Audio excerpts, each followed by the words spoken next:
Everyone in Chicago knew the rule. You do not look Julian Moretti in the eye, and you never ever approach his table. But that night at Giovanna's, the silence was shattered by a scream that was not from a victim. It was from a baby that would not stop crying. The entire restaurant held its breath as the Mafia Don's patience snapped.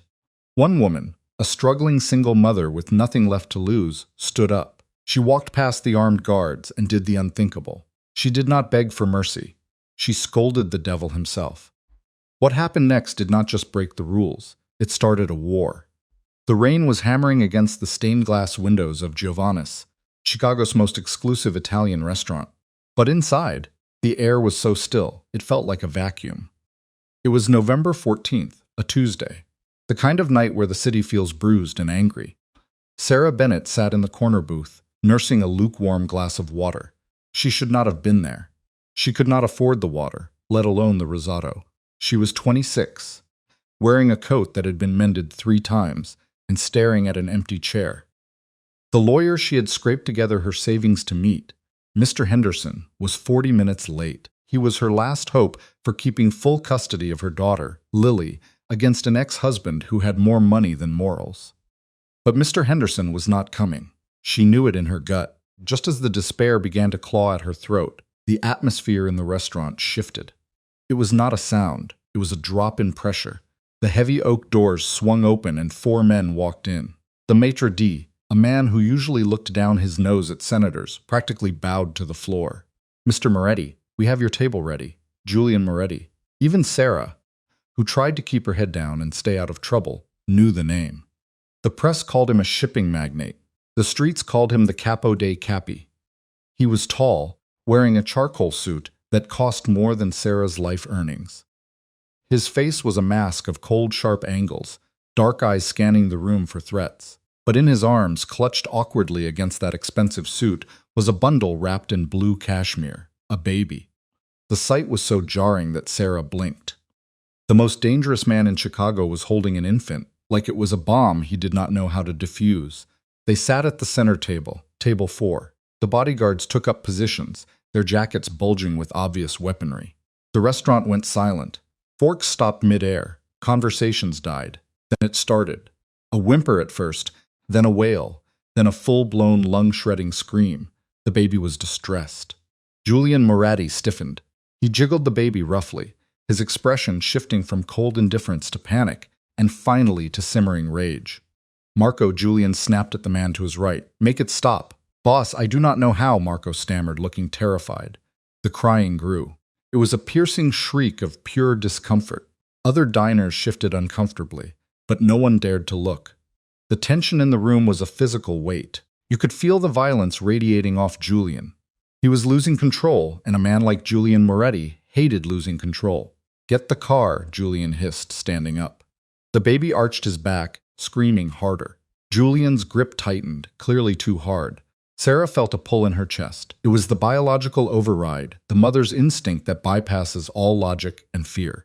She watched the man's large hand gripping the infant's fragile ribcage. He was hurting the child, not out of malice, but out of sheer incompetence and frustration. She did not think. She did not consider the guns. She did not think about her custody battle, or the fact that she was a nobody. Sarah stood up. Her heels clicked on the marble floor. The sound was like a gunshot in the silence. One of the bodyguards, a massive man with a scar running through his eyebrow, stepped in her path. His hand went inside his jacket. "Sit down, lady," he growled. "Move," Sarah said. Her voice was not loud, but it was steady. "He is holding the baby wrong. He is going to bruise him." The bodyguard blinked, stunned by her audacity. In that split second of confusion, Sarah sidestepped him. She walked right up to table 4, up to the devil. Julian Moretti turned his dark, lethal gaze onto her. His eyes were like ice. "Who are you?" he snarled. "Get back before I make you." "You are pinching his diaphragm," Sarah interrupted, her eyes locking onto his. She was not looking at the mob boss. She was looking at a clueless father. Look at his face. He is not hungry. He is gasping. You are panic squeezing him. The entire restaurant seemed to gasp. The staff watched in horror, expecting her to be dragged out or shot. "Give him to me," Sarah commanded. She held out her arms. It was the unthinkable act, demanding the heir to the Moretti Empire. Julian looked at the screaming child, then at the woman with the frayed coat and the fierce eyes. He was drowning, and she was a life raft. Slowly, hesitantly, he passed the bundle over. Sarah took the baby. Leo, she would later learn. She immediately shifted his position. She rested him high on her shoulder, pressing his tummy against her collarbone, and began a rhythmic, firm pat on his back while swaying her hips. "Shh, it is okay. You are okay," she hummed, the vibration of her chest soothing the child.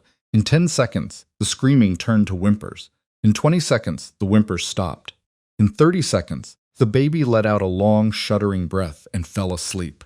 The silence that followed was heavier than before, but this time it was not fear.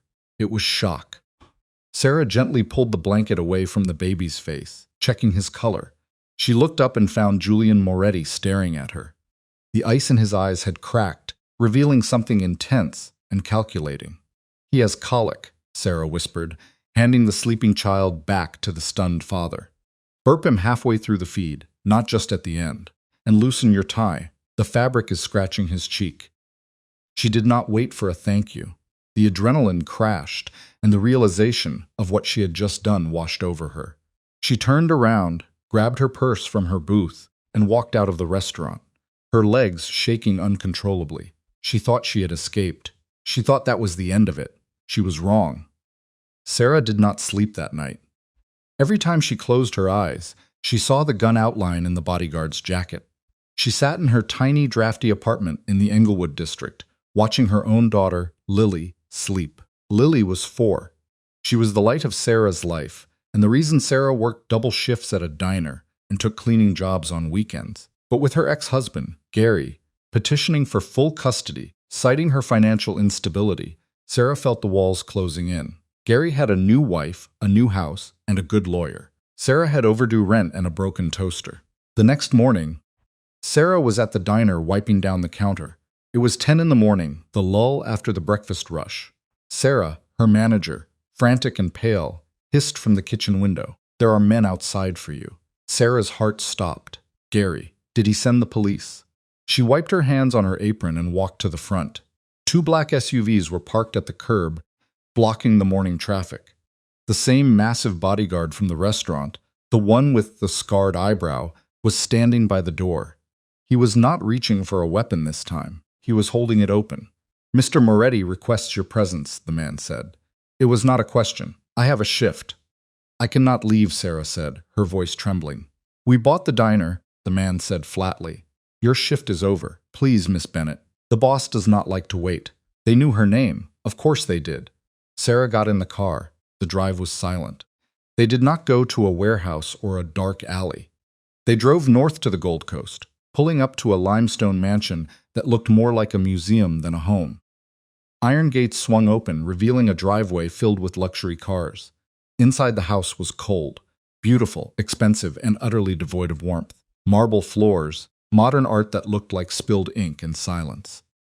She was led to a study. Julian Moretti was sitting behind a mahogany desk, reading a document. He did not look up immediately. "Sarah Bennett," he said, turning a page. Age 26, divorced, 1 daughter, Lily. Currently 3 months behind on rent, embroiled in a custody battle with Gary Bennett, a car salesman with a gambling problem. He hides well. Sarah felt violated. "How do you know all that?" Julian looked up. Without the baby in his arms, he was terrifying again. "I know everything about people who touch my son." He stood up and walked around the desk. He held out a black envelope. "What is this?" Sarah asked, not taking it. "Severance pay for your diner job," Julian said. "And in advance." "I do not understand." "My son, Leo. He has not stopped crying since his mother died 3 months ago. Nanny's last 2 days. Some quit, some I fire." Julian's jaw tightened. "Last night was the first time he slept more than an hour. He likes you." Sarah stared at him. "You want to hire me as a nanny?" "I want to hire you as a mother," Julian corrected. "Not to me. To him. I need someone who is not afraid of me and who clearly knows what she is doing." "I cannot." Sarah backed away. "I know who you are, Mr. Moretti. I cannot bring my daughter into this world. I am trying to get custody, not lose it, because I am associating with the mafia." Julian smirked, but it was humorless. "Let us look at your reality, Sarah. You have no lawyer. Your ex-husband has bought off the judge. Did you know that he is going to take Lily on Friday?" Sarah felt the blood drain from her face. No, that is not true. It is, I checked. Julian tossed the black envelope on the table. Inside that envelope is a check for $50,000, enough to hire the best family law attorney in the state. And if you take the job, you and Lily move in here. 24-hour security, a chef, a driver, and no one, not Gary, not the judge, not God himself, takes your daughter away. It was a deal with the devil. Sarah knew it. She looked at the check peeking out of the envelope. It was freedom. It was safety for Lily. But it was also a golden cage. What is the catch? She whispered. Julian stepped closer, invading her personal space. She could smell his cologne, sandalwood, and expensive tobacco. The catch is that once you are in, Julian said, his voice dropping to a low rumble. You live by my rules. You do not ask about my business. You do not look in rooms that are locked. And you never leave the house without my permission.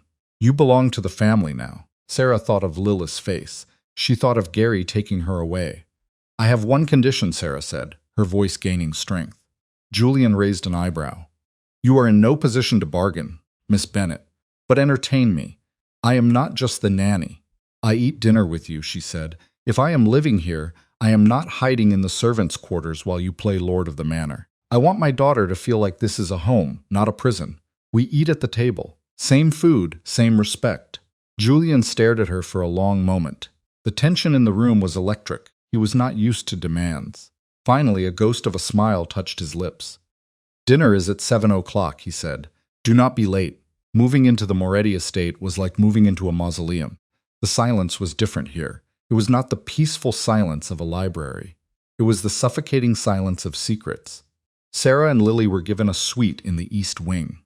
It was larger than Sarah's entire apartment complex. Lily, wide-eyed and clutching her worn-out teddy bear, ran in circles on the Persian rug, delighted by how soft it was. But Sarah could not shake the feeling of being watched. The staff moved like ghosts. They were efficient, polite, and completely emotionless. The head housekeeper, Mrs. Galloway, was a woman in her 60s with a face made of granite. She had looked at Sarah's cheap suitcases with a disdain so subtle it was almost impressive. Mr. Moretti does not like noise. Mrs. Galloway had warned them upon arrival. He does not like clutter, and the West Wing is strictly forbidden. Understood. Understood, Sarah had said, though her eyes immediately drifted to the heavy oak doors that separated the West Wing from the main hall. The first challenge came that very afternoon. It was time for Leo's nap. Sarah walked into the nursery. It was a room out of a magazine, all whites, grays, and sleek modern furniture. It was pristine. It was also freezing. The air conditioning was blasting, and there was not a single toy in sight, just a crib that looked more like a cage. Leo was in the crib, staring up at a blank white ceiling, making that low, heartbreaking whimpering sound again. Sarah picked him up. His skin was cool to the touch. "Oh, you poor thing," she murmured, rubbing his arms. "No wonder you cry. You are in an icebox." She looked for a thermostat. It was locked behind a plastic case. Sarah found Mrs. Galloway in the hallway. "I need the key to the nursery thermostat. It is too cold." "Mr. Moretti prefers the house at 68 degrees, Mrs. Galloway said without stopping her dusting. "It keeps the art preserved. He is a baby, not a painting," Sarah snapped. "Key, now."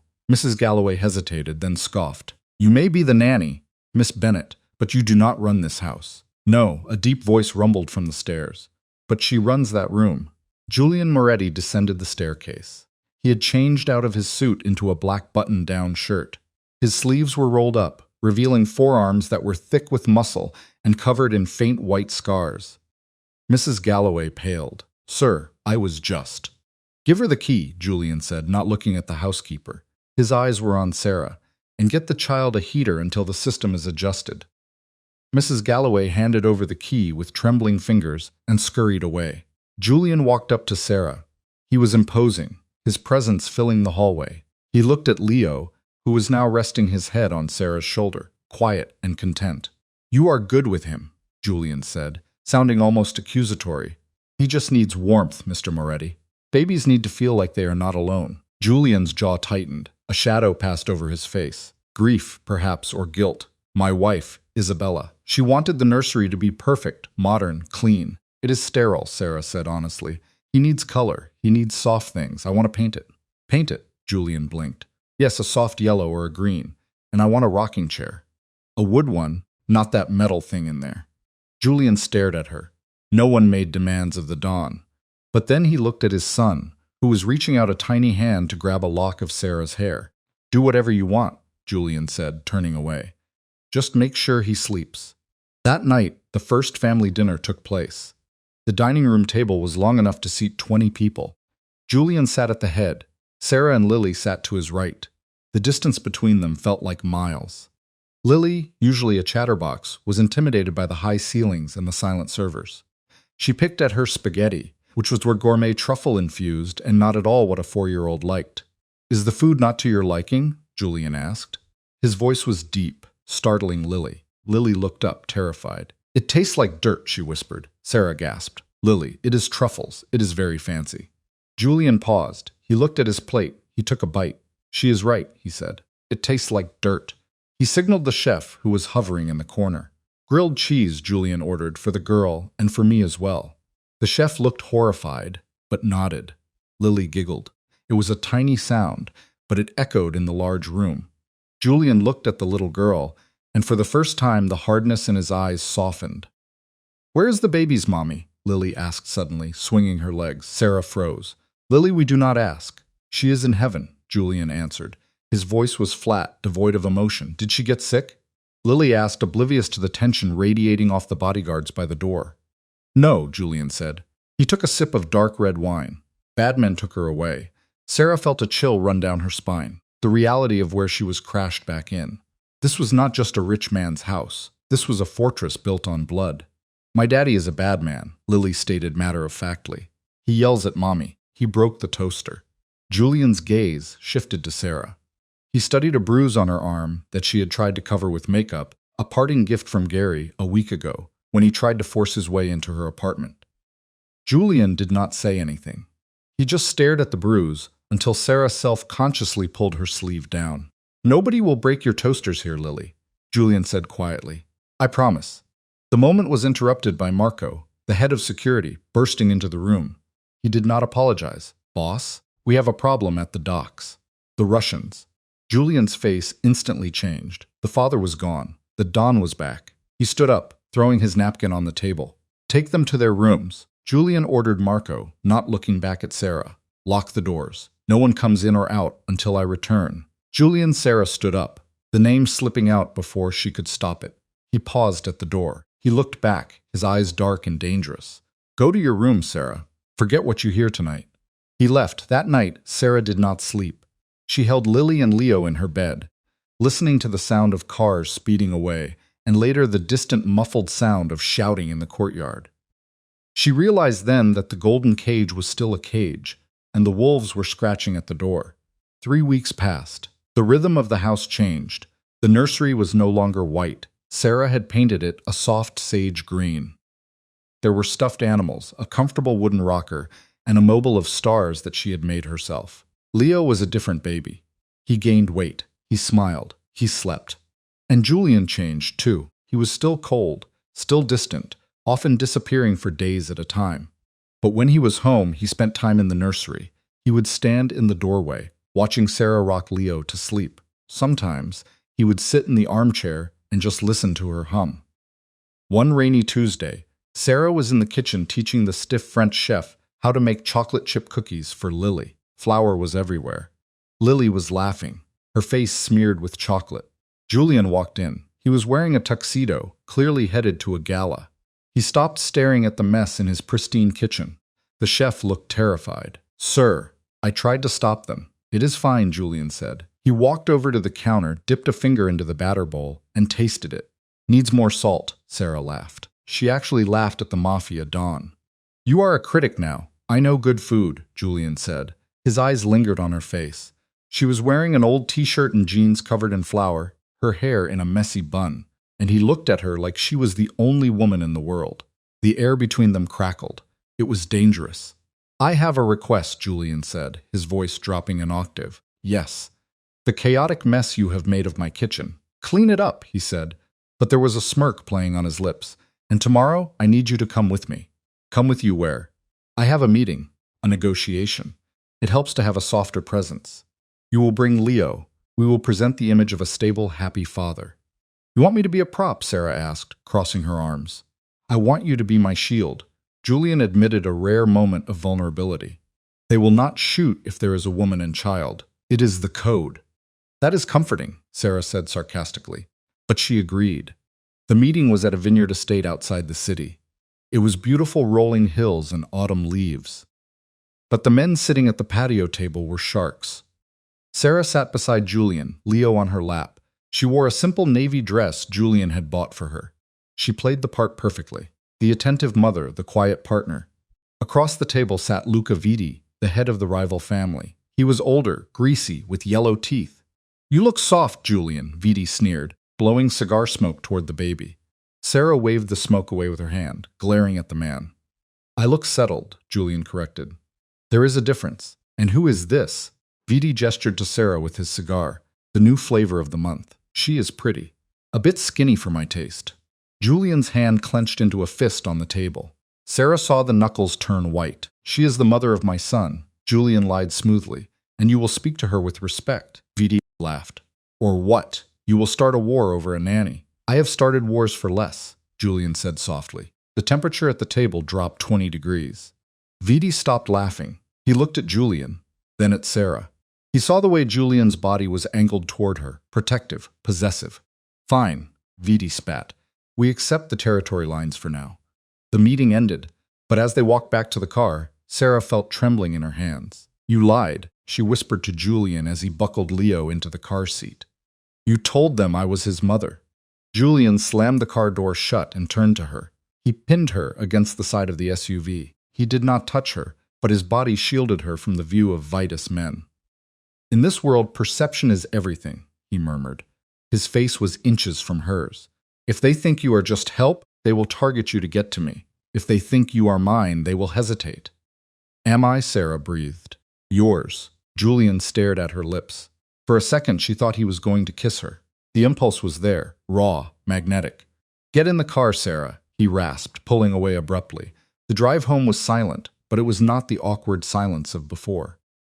It was a silence filled with things unsaid. When they arrived at the estate, the sun was setting. The gates opened. But as they drove up the long driveway, Marco slammed on the brakes. Ambush, Marco screamed. Glass shattered. A bullet took out the windshield, missing the driver's head by inches. Get down, Julian roared. He threw his body over Sarah and the baby seat in the back. Chaos erupted. The SUV was being fired upon from the trees lining the driveway. The armored plating held the heavy rounds, but the noise was deafening. Leo started screaming. Marco, drive, Julian commanded. Tires are blown, boss. We run, Julian said. He looked at Sarah. His face was bleeding from a shard of glass, but his eyes were focused. Listen to me. When I open this door, you run for the front porch. Do not look back. Do not stop. I will cover you. What about you? Sarah cried, clutching Leo. I am the target, Julian said grimly. They will not shoot you if they have a shot at me. He pulled a handgun from a holster beneath his jacket. He did not look like a businessman anymore. He looked like a soldier. Go. Julian kicked the door open and rolled out, firing into the trees. Sarah did not think. She grabbed Leo and sprinted. She ran through the gravel, her heels sinking, her breath tearing at her lungs. Gunshots popped behind her. Crack, crack, crack. She heard men shouting. She heard Julian roaring orders to his security team, who were pouring out of the house. She reached the heavy oak front doors just as Marcos' men pulled them open. She tumbled inside, collapsing onto the marble floor. Secure the house, someone shouted. Sarah scrambled up, clutching Leo, and ran to the window. She had to see outside the driveway was a war zone.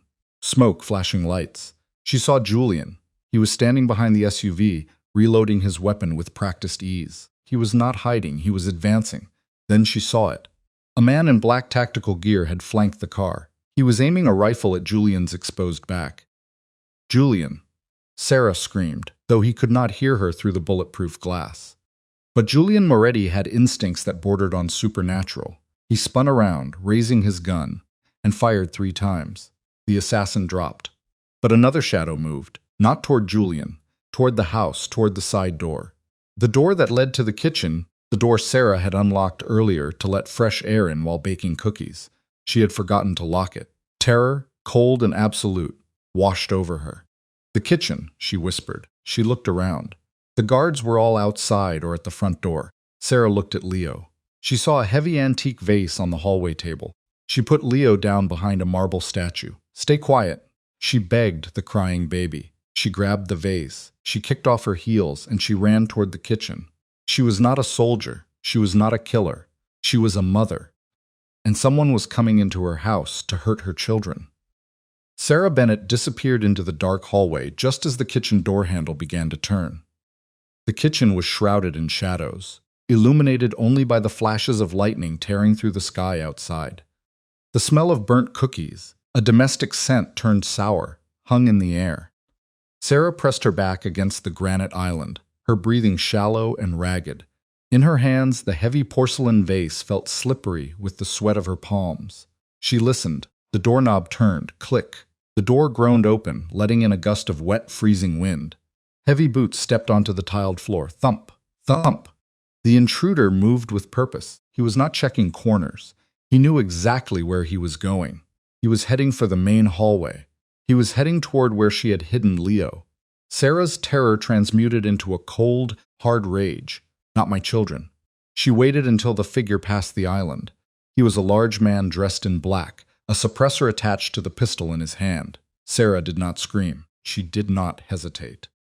She stepped out from the shadows and swung the heavy vase with every ounce of strength she possessed. Crash. The porcelain connected with the back of the man's head with a sickening thud, shattering into 1,000 razor-sharp shards. The man grunted a guttural sound of shock and stumbled forward, dropping to one knee. Ideally, he would have been knocked unconscious, but this was a professional killer, fueled by adrenaline. He roared, spinning around, blood pouring down his neck. His eyes were unfocused but furious. He raised the gun. Sarah froze. She had no weapon left. The man smirked, his teeth stained with blood. "Bitch," he hissed. He squeezed the trigger. Bang. The sound was deafening in the enclosed space. Sarah flinched, waiting for the pain, waiting for the end. But the bullet did not hit her. The intruder's head snapped back as if pulled by an invisible string. He collapsed backward dead before he hit the floor. Standing in the doorway connecting the dining room to the kitchen was Julian. He looked like a demon rising from hell. His tuxedo was torn, his face streaked with soot and rain. He held his smoking gun with a steady hand, but his chest was heaving. "Sarah," he choked out. He took a step toward her and then stumbled. Julian Sarah rushed forward, catching him just as his knees gave way. He was heavy, a dead weight against her. Her hand slipped on his jacket. It was wet, but not with rain. It was warm. She pulled her hand back. It was covered in bright crimson blood. "You are shot," she gasped, panic rising in her throat. Sighed, Julian gritted out, his face draining of color. "Through and through. Just missed the liver, I think." "Marco!" Sarah screamed, her voice echoing through the house. "Marco, help!" Julian gripped her arm. His grip was weak, trembling. "Leo, Lily, are they safe?" "They are safe. I hid them. They are safe." "Good," Julian whispered. His eyes rolled back and he slumped against her. The next hour was a blur of chaos. Marco and the security team swarmed the house. Paramedics, private ones on the Moretti payroll, arrived in unmarked vans. They did not go to a public hospital where police would ask questions. They went to a private clinic in the Loop, a sterile fortress of glass and steel. Sarah refused to leave. She had Lily on one hip and Leo in a carrier pacing the waiting room floor. Her dress was ruined, stained with Julian's blood and the intruder's blood. She looked insane. But when the nurses tried to tell her to sit down, one look from her eyes made them retreat. She was not the nanny anymore. She was the survivor. 4 hours later, a doctor in surgical scrubs emerged. "Miss Bennett, how is he?" Sarah demanded, stepping forward. "He lost a lot of blood," the doctor said gravely. "The bullet nicked an artery. But he is strong. We have stabilized him. He is in recovery." Sarah let out a breath she felt like she had been holding since the driveway. Her legs gave out and she sank onto the waiting room chair, pulling Lily onto her lap. "Can I see him? He is sedated. He needs rest." "I did not ask what he needs," Sarah said, her voice trembling but firm. "I asked if I can see him." The doctor looked at Marco, who was standing guard by the door. Marco gave a subtle nod. 5 minutes, the doctor conceded. Sarah walked into the dimly lit room. Julian looked smaller in the hospital bed, stripped of his suits and his armor. He was pale wires and tubes connecting him to monitors that beeped in a steady, reassuring rhythm. She walked to the bedside. She did not cry. She reached out and took his hand. It was rough, calloused, and lifeless. "You cannot die," she whispered fiercely. "You promised me no one would break my toaster. You promised Lily a home. You do not get to quit now." She squeezed his hand, and faintly, weakly, she felt a squeeze back. 3 days later, they were moved to a safe house. It was a penthouse overlooking the Chicago River, completely off the books. The windows were bulletproof. The elevator required a retinal scan, and the fridge was fully stocked. Julian was recovering with a speed that defied medical science. He was already sitting up working on a laptop, ignoring the doctor's orders to rest. But the atmosphere in the penthouse was tense. Sarah was in the kitchen making tea. She watched Julian through the open living room door. He was talking to Marco. His voice was low, dangerous. Find out how they knew, Julian was saying. The kitchen door, the timing. They knew exactly when the shift change was. They knew I was taking the armored SUV, not the sedan. That was an inside job. "We are scrubbing the comms, boss," Marco said. "We found a burner phone on the shooter in the kitchen. We are decrypting it now." Sarah walked in with the tea. She set it down on the table. Julian looked up at her.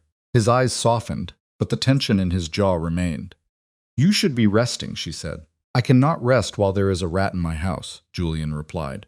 "Maybe it was not a rat," Sarah said. "Maybe they just got lucky. There is no luck in this business, Sarah. Only strategy and betrayal." Just then, Marco's tablet pinged. He looked down at the screen and his face went white. He looked at Julian, then at Sarah, then back at the tablet. "What?" Julian barked. "Boss, the burner phone. The last call received. It was not from one of our guys." "Who was it?" Marco swallowed hard. It was from a registered number, a prepaid cell found in the possession of Gary Bennett. The room went silent. The air was sucked out of the penthouse. Sarah felt the blood drain from her face. "What? Your ex-husband," Julian said, his voice deadly calm. He looked at Sarah, but his eyes were not accusing. They were calculating. "He sold us out." "No." Sarah shook her head. "Gary is a gambler. He is a loser." "But he is not. He does not know anything about you. How could he know the layout, the schedule?" Julian turned his gaze to Lily, who was playing with blocks in the corner of the room. "Visitation," Julian said softly. Sarah felt sick. He asked her. "Lily," Julian called out gently. The little girl looked up. "Yes, Mr. Julian." "When you saw your daddy last week, did he play a game with you? Did he ask you about the house?" Lily nodded enthusiastically. "Yes. We played spy. He asked me to draw a map of the castle. He wanted to know where the Sleeping Beauty slept and where the guards stood. He said he was going to send me a surprise." Sarah clamped a hand over her mouth to stifle a sob. The betrayal was so visceral, it physically hurt. Her ex-husband had used their daughter to draw a map for assassins. He had sold their lives, Lily's life, to pay off his gambling debts.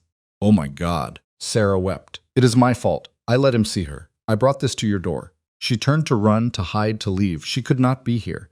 She was the leak. "Sarah." Julian's voice cracked like a whip. He winced as he forced himself up from the couch, ignoring the pain in his side. He crossed the room in 3 strides and grabbed her arm, spinning her around. "Let me go," she sobbed. "I have to leave. I am a danger to you." "You are not going anywhere," Julian growled. He pulled her closer, his good hand cupping her face, forcing her to look at him. "This is not your fault. This is the act of a desperate, evil man. Do not take his sin and make it yours." "But he used her. He used me. And he will pay for it," Julian vowed. The darkness in his eyes was terrifying, but it was not directed at her. "He thinks he sold me out to Viti, but all he did was sign his own death warrant." "I cannot stay," Sarah whispered, tears streaming down her face. "Look at this life, Julian. Guns, blood, my daughter drawing maps for killers. I cannot do this." "You can," Julian said. His voice dropped to a whisper. His thumb brushed a tear on her cheek. "Because you are the strongest person I have ever met. You walked into a kitchen with a vase to fight a hitman. You saved my son. You saved me." "I was terrified," she admitted. "Fear does not make you weak. It makes you smart." He looked at her lips. The distance between them vanished. The adrenaline, the fear, the relief, it all culminated in this single moment. Julian lowered his head and kissed her. It was not a gentle kiss. It was desperate. It tasted of tea and danger and promise. Sarah froze for a heartbeat, and then she melted into him. She wrapped her arms around his neck, careful of his wound, and held on as if he were the only solid thing in a spinning world. When they pulled apart, breathless, Julian rested his forehead against hers. "You are not the nanny," he rasped. "Not anymore. You are mine, and I protect what is mine." "What are you going to do?" Sarah asked, fear for Gary, despite everything, still lingering. Not because she loved him, but because he was Lily's father. Julian's eyes hardened. "I am going to finish the custody battle tonight." The midnight air in Chicago's meatpacking district was thick enough to choke on. It smelled of rust, old ice, and the metallic tang of the nearby train tracks. The warehouse Julian had chosen was an unassuming brick relic from the 1920s, a place where echoes lasted longer than they should. The black sedan rolled to a stop on the cracked pavement. Rain was beginning to fall again, a freezing sleet that coated the world in gray. Inside the car, the silence was heavy. Sarah Bennett sat in the back seat next to Julian. He was pale, his movements stiff from the bullet wound in his side, but his eyes were burning with a terrifying cold resolve. He checked his watch, a Patek Philippe that cost more than the building they were parked in front of. "You do not have to go in there," Julian said, his voice low and gravelly. He did not look at her. He was watching the warehouse door. "Marco can handle the paperwork. You do not need to see him like this." Sarah smoothed the lapel of her trench coat. Her hands were trembling, not from cold, but from a cocktail of rage and adrenaline. "He used my daughter to draw a map for your assassins, Julian. He put a target on a 4-year-old's back. If I do not look him in the eye when this ends, I will never truly be free of him." Julian turned his head slowly. He studied her profile, seeing the steel that had forged itself in her spine over the last 48 hours. He nodded once, a gesture of supreme respect. "Then let us finish it." They exited the car. Marco and 2 other guards were already waiting by the heavy steel sliding door. Marco looked grim. He nodded to Julian, then heaved the door upward. It rattled on its tracks, revealing a cavernous, dimly lit space. In the center of the vast concrete floor sat a single wooden chair, and in that chair, bound by zip ties, sat Gary Bennett. Gary looked nothing like the arrogant man who had sneered at Sarah in family court. His expensive leather jacket was torn. His left eye was swollen shut, purple and angry, and his lip was split. He was shivering violently, sweat beading on his forehead despite the freezing temperature. When he saw them, he practically convulsed against the restraints. "Sarah," Gary choked out, spitting blood onto the concrete. "Sarah, baby, thank God. Tell them. Tell these psychopaths who I am." "It was a misunderstanding, Sarah. I did not know." Sarah walked into the light. Her heels clicked rhythmically on the concrete, the sound echoing like a ticking clock. She stopped 5 feet from him. She looked at the man she had once promised to love and cherish, the man who had systematically destroyed her confidence for years. "You did not know?" Sarah asked, her voice dangerously quiet. "No, I swear." Gary blubbered, his eyes darting to Julian, who was leaning heavily on a black cane in the shadows. "Vidi, his guys. They told me they just wanted to talk to him. They said they wanted to scare him into a business deal. They promised no one would get him hurt." "You are lying," Julian said. He stepped forward, the cane tapping ominously. "We recovered the audio from the burner phone, Gary. We heard the recording." Julian pulled a small digital recorder from his pocket and pressed play. Gary's voice, tinny and distinct, filled the warehouse. "The nursery is in the east wing, second door on the left. The guards change at 6 in the evening. That is your window. Just make sure I get the 50 grand by morning." The recording clicked off. Gary slumped in the chair, the color draining from his face until he looked like a corpse. "You told them where the nursery was," Sarah whispered. The rage she felt was not hot. It was cold, absolute zero. "You did not just sell out Julian. You pointed a gun at Lily's head for $50,000. That is what she is worth to you. A few hands of poker. I was in deep, Sarah. They were going to break my legs." Gary sobbed, snot running down his face. "I had no choice." "We all have choices," Julian said. He signaled Marco. Marco stepped forward and handed Sarah a thick manila folder. "What is this?" Gary whimpered. "Your exit strategy," Julian said, "or your death warrant. It depends on the next 60 seconds. Sarah opened the folder. Inside was a legal document drafted by the most expensive lawyers in the city. It was a complete, irrevocable surrender of parental rights. "You are going to sign this," Sarah said, her voice steady. You are going to give me sole legal and physical custody of Lily. You will waive all visitation. You will remove your name from her birth certificate. You will be a stranger to her. Gary stared at the papers, and if I do, then you leave, Julian interjected. Marco has a bus ticket for you one way to Tucson, Arizona. You get on that bus, and you never come back to Illinois. If you set foot in Chicago again, if you ever try to contact Sarah or the girl, the police get the recording, and my associates get the rest of you.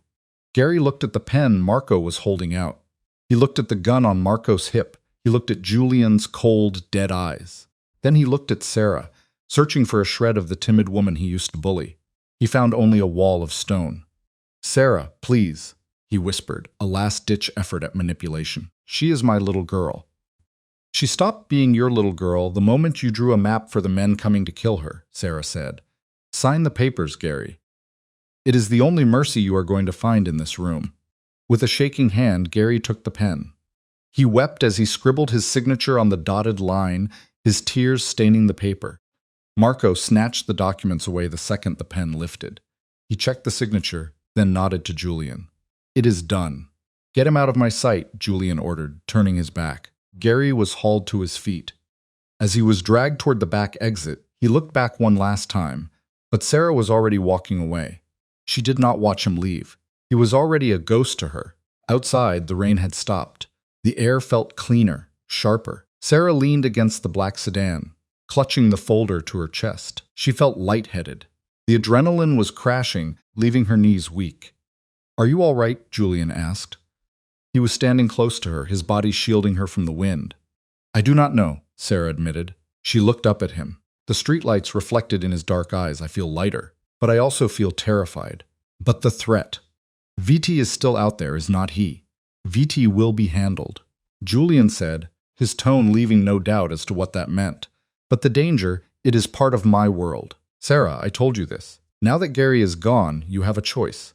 He gestured to the folder in her arms. "You have the check I gave you. You have full custody. You can take Lily and go anywhere in the world. Paris, London, a quiet town in Vermont where no one knows the name Moretti. I will ensure you are safe from afar. You can have a normal life." Sarah looked at the folder, then at the man standing before her. She thought about the normal life she had before the struggle, the loneliness, the fear of poverty. Then she thought about the last month, the way Julian looked at Leo, the way he had shielded her body with his own in the driveway, the way Lily had laughed in the garden. Safety was not about location. It was about who was standing beside you. Sarah took a step closer to him, invading his personal space. She reached out and placed her hand gently over the bandage on his side. "Leo needs a mother," she said softly. Julian flinched, his breath hitching. "Sarah. And Lily," she continued, her voice gaining strength. "She needs a father who keeps his promises. A father who protects her, not one who sells her out."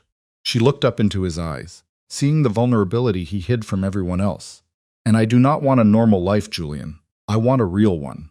With you." Julian let out a ragged breath, dropping his cane. It clattered to the pavement unnoticed. He wrapped his arms around her, burying his face in the crook of her neck, inhaling her scent.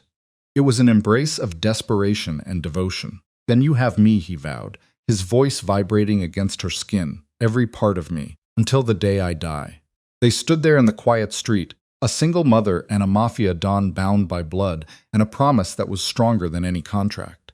The late afternoon sun bathed the Moretti estate in a warm golden glow. The high walls and iron gates were still there, but the atmosphere inside had transformed. The silence of the mausoleum was gone, replaced by the chaotic, beautiful sounds of life. The sprawling back garden was decorated with streamers and balloons. It was Leo's second birthday, and the turnout was eclectic. Burly security guards were awkwardly wearing party hats, sipping fruit punch. The stiff French chef was on his knees in the grass, laughing as Lily, now 5 and missing a front tooth, showed him a beetle she had found. Sarah stood on the terrace balcony looking down at the scene. She wore a pale yellow sundress that caught the breeze. Her hand rested instinctively on her belly, where a small, barely there bump hinted at the new addition to the family arriving in 6 months. She felt a presence behind her, warm and solid. Julian stepped up. Wrapping his arms around her waist from behind, he rested his chin on her shoulder, his cheek pressing against hers. He was not wearing a suit today.